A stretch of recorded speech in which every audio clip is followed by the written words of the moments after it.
Hello बच्चों, let's read the question. बच्चों, question में कह रहा है कि activation energy of any reaction depends on. Okay बच्चों, एक्टिवेशन एनर्जी किसी भी रिएक्शन की किस फैक्टर पे डिपेंड करती है हमें बताना है। देखो, पहले समझते हैं एक्टिवेशन एनर्जी क्या होती है। सपोज करो एक रिएक्शन होनी है आपकी H2 plus I2 gives 2HI। ये रिएक्शन हो रही है बच्चों।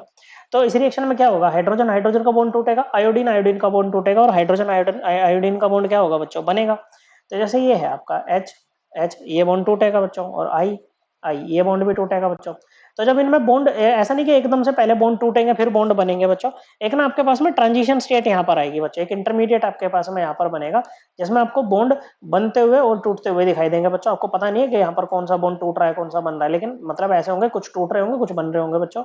ओके, ट्रांजिशन में होंगे यहाँ पर टूटने या बनने की, इसको इंटरमीडिएट या फिर हम ट्रांजिशन स्टेट कहेंगे बच्चों। मेनली हम इसको ट्रांजिशन स्टेट ही कहते हैं। देखो जैसे ये बॉन्ड फॉर्म हो रहा है बच्चों, ये वाला भी फॉर्म हो रहा है, ये ब्रेक हो रहा है, ये भी ब्रेक हो रहा है बच्चों।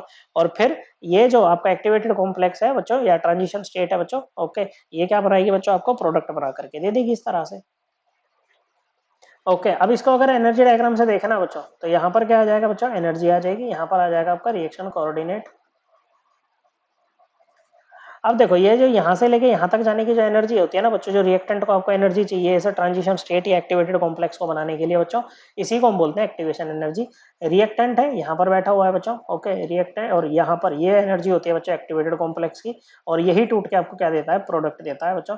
तो यहाँ से रिएक्टेंट से लेके एक्टिवेटेड कॉम्प्लेक्स तक जाने की एनर्जी को ही हम क्या कहेंगे बच्चों, एक्टिवेशन एनर्जी कहेंगे बच्चों। This is our activation energy.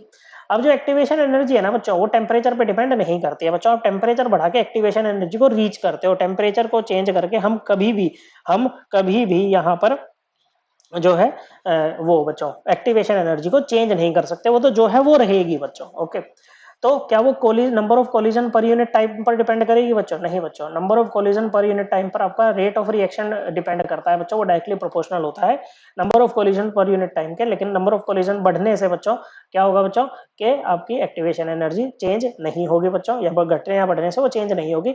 Temperature बढ़ाओगे, number of collisions per unit time बढ़ेंगे, तो इससे क्या होगा बच्चों, fraction of molecules having energy greater than और equal to activation energy will increase.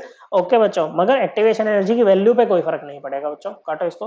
ना ही रिएक्टेंट की कंसंट्रेशन से इसमें कोई इंपैक्ट आएगा। एक्टिवेशन एनर्जी है ना, वो नेचर ऑफ रिएक्टेंट पे डिपेंड करती है कि रिएक्टेंट कैसे हैं, उसके हिसाब से हमारी एक्टिवेशन एनर्जी होती है बच्चों। रिएक्टेंट आपके अनस्टेबल है बच्चों, तो एक्टिवेशन एनर्जी कम हो जाएगी बच्चों, एनर्जी ज्यादा होगी, एक्टिवेटेड कॉम्प्लेक्स के पास में होगी। रिएक्टेंट अगर आपके स्टेबल होते हैं तो एक्टिवेशन एनर्जी बढ़ जाएगी बच्चों। सो करेक्ट आंसर है ऑप्शन 2। आई होप आपको एकदम क्लियर हो गया होगा बच्चों। थैंक यू बच्चों।